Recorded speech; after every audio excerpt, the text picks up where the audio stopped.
우리 부모 세대가 먼저 회개하지 않으면 자녀 세대는 결코 회개하지 않는다는 거예요. 제가 다음 세대를 한번 깨워보려고 집회도 하고 상담도 하고 책도 쓰고 여러 가지를 해봤는데, 그러면서 제가 한 가지 깨우친 게 있어요. 그게 뭐냐면 부모가 변하지 않으면 자녀는 절대 변하지 않는다라는 것입니다.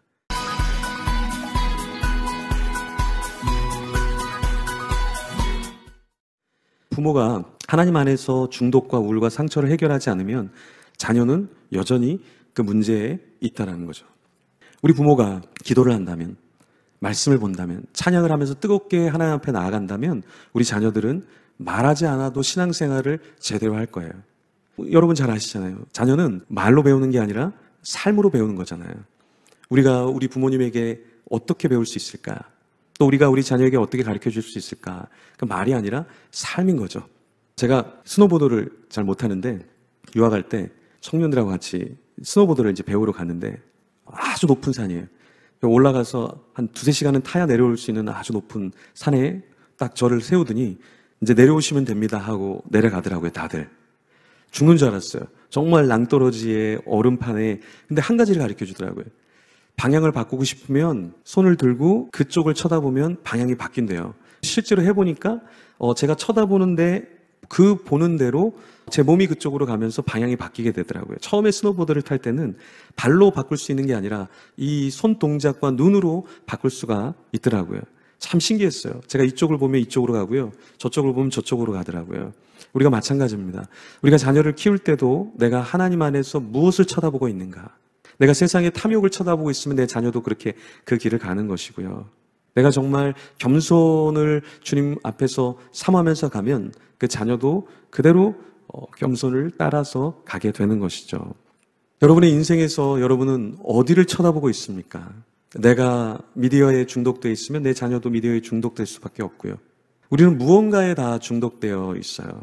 중독과 은혜라는 책을 쓴 제럴드 메이 목사님이 이런 말을 해요. 세상에 많은 사람들은 중독되어 있다. 95%의 사람들이 중독되어 있다. 그 중에 5%의 사람은 중독되어 있지 않다. 그런데 난 아직 그 5%의 사람을 만난 적이 없다. 무슨 말입니까? 많은 사람들이 중독되어 있다는 거예요. 마음 둘 곳이 없기 때문에 어디에다가 나의 마음을 빼앗겨 버리는 것이 바로 중독이라는 것이죠. 우리만 중독에 빠져 있는 게 아니라 우리 다음 세대들도 중독에 상당히 많이 빠져 있어요. 초등학교 아이들 스마트폰 모두가 다 갖고 있진 않죠. 그런데 초등학교 아이들 중에서 스마트폰으로 게임을 하는 친구들을 퍼센트를 잡아보니까 92%가 나왔어요. 그럼 이 92%의 친구들이 나중에 중학교, 고등학교에 가면 스마트폰 게임을 전혀 안 할까요? 갈수록 더 많이 하죠. 중독의 내성화 때문에 더 많게 됩니다. 근데 지금 이제 중고등 아이들이 또 뭘 많이 하냐면 온라인으로 도박을 굉장히 많이 해요. 그래서 도박 실태 조사라는 게 매년 나오는데요. 2018년에 청소년 도박 실태 조사에서 청소년들이 온라인이나 학교에서 하는 도박률을 보니까 42.1%. 그러니까 1000명 중에 421명이 도박을 하는 것으로 나왔어요. 놀라운 수치죠. 근데 2019년에 또 도박 실태 조사가 나왔는데 청소년들이 몇 프로 하냐면 6%가 높은 48%가 도박을 한다라는 발표를 냈어요. 우리 청소년들이 있으면은 이렇게 물어보면 대부분 친구들이나 이렇게 한다라고 얘기를 해요. 우리들은 청소년들이 어떻게 도박을 하지? 그런데 스포츠 토토라는 게 있죠. 스포츠 토토는 합법일까요? 불법일까요?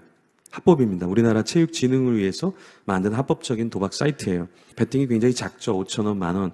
근데 다 청소년들은 거기서 할 수가 없으니까 불법 사이트에서 가능하니까 불법으로 넘어가죠. 불법으로 넘어갔을 때는 베팅에 제한이 없습니다. 그러면은 이제 조금 단위가 높아지겠죠. 그러면 한 10만 원 정도를 스포츠 토토에다가 베팅을 해서 이 게임은 이렇게, 저 게임은 저렇게, 이 게임은 비기고 몇 개 게임을 조합하면 얼마가 떨어질까요? 10만 원 베팅하면은 얼마가 떨어질 것 같으세요? 약 800만 원 정도가 떨어집니다. 그러면 청소년이, 대학생이, 청년이 이 스포츠 토토나 이런 게임을 경험해보면 어떨 것 같으세요? 그냥 10만 원 베팅해서 수백만 원이 떨어지는데 학업에 집중이 될까요? 일하는 아르바이트가 집중이 될까요? 자기 전공 과목이 머리에 들어올까요? 들어오지가 않죠. 동대문에서 사업을 하는 젊은이가 있었는데 그 부모님이 상담을 해달라 그래서 이야기를 나누는데 부모님이 상담을 해달라고 해도 본인이 원하지 않으면 할 수가 없거든요. 근데 본인이 스스로 왔어요. 그래서 같이 이야기를 나누는데 동대문에서 젊은 나이에 30대 초반에 사업을 잘 읽었는데 그만 도박에 빠지는 거예요. 스포츠 토토에 빠진 거죠. 그래서 하루에 몇십만 원에서 얼마까지 따봤습니까? 그러니까 하루에 2천만 원까지 따봤다라는 거예요. 2천만 원 따면 여러분 잠이 올 것 같아요? 안 올 것 같아요? 잠이 안 옵니다. 그럼 매일 딸까요? 아니에요.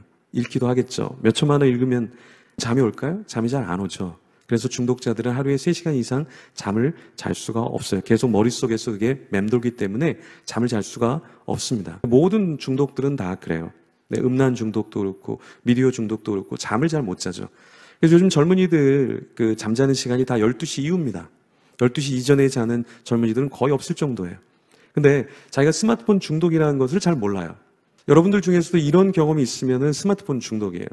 내가 스마트폰을 하다가 스마트폰을 떨어뜨리는 경우, 침대에서 스마트폰을 보다가 혹은 어디서 스마트폰을 보다가 스마트폰을 떨어뜨리는 경우가 있다면 그거는 완전 중독자죠. 왜냐하면 내 몸은 잠을 자야 되는데 계속해서 이 스마트폰을 보면 어때요? 각성 호르몬이 나오기 시작하죠. 도파민이나 글루탐산이나 이런 것이 나오면은 어떻게 됩니까? 내 몸은 자야 되는데 잠을 못 자게 각성하다 보니까 나도 모르게 핸드폰을 떨어뜨리게 되는 거죠. 그러니까 스스로 내 몸을 컨트롤하고 일상생활을 해야 되는데 일상생활 자체가 안 되는 거예요. 그래서 그 친구도 1년을 도박을 했는데 사채까지 손을 대서 3억 이상의 빚을 지게 된 거죠. 그리고 두 손 두 발 들고 부모님의 도움을 청하게 되면서 상담을 받고 이제 도박을 하지 않고 살아가는 것으로 해서 케어를 받고 있는데요. 대부분 중독자들은 어떤 말을 하고 싶냐면 도와주세요라는 말을 하고 싶은데 이게 밖으로 나오지 않아요. 마치 제가 처음에 여러분에게 질문을 던졌을 때 여기 중독자 있습니까? 그랬을 때 내가 중독이라고 해야 돼 말아야 돼 고민했던 것처럼 중독자들은 끝까지 자기는 중독자가 아니라고 얘기를 해요.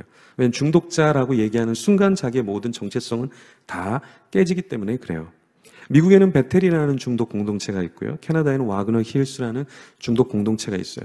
근데 거기에 들어가기 위해서는 뭐를 고백해야 되냐면 자기가 중독자인 걸 시인을 해야 돼요.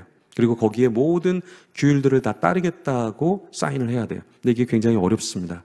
중독자들이 나오는 회복 프로그램이 12단계 회복 프로그램이 있는데요. 거기 1단계가 뭐냐면 내가 나 자신을 컨트롤할 수 없다라는 걸 고백하는 거예요. 근데 이게 여러분들은 고백하면 되잖아. 근데 이게 제일 어려운 거예요. 12단계 중에서 내가 중독자임을 고백하는 것이 가장 어려운 거예요. 그래서 신앙이 좋다라는 것은 무엇이냐. 사도 바울은 자기 자신을 나는 죄인의 괴수라고 얘기했죠. 이게 아무런 생각 없이 이야기하는 것이 아니라 정말 자기는 중독자 중에 중독자, 죄인 중에 죄인이라는 것을 고백한 거예요. 신앙에서도 신앙이 좋다라는 건 내가 죄인임을 고백하는 게 신앙이 좋은 거잖아요. 그러면 우리의 일상적인 삶에서도 우리가 정말 건강해지려면 어떻게 하냐면 나는 중독자입니다. 나는 충분히 중독자가 될 수 있는 사람입니다. 이거를 인정하는 거예요. 고백하는 거예요. 그래서 와그너 힐스의 인사는 이렇게 인사를 해요. 저는 중독자 김영환입니다. 이게 인사예요. 근데 거기 가보면 한 명도 중독자가 없어요. 다 천사예요. 근데 어떻게 이들이 중독자였다라고 말을 할 수 있을까? 매일매일 하루에 2시간씩 예배를 드리고 자기의 삶의 영성 일기를 쓰고 성경을 묵상하고 아침에 일어나는 시간과 자는 시간이 늘 똑같고 사람들과 함께 공동체 생활을 하다 보니까 건강해진 거죠.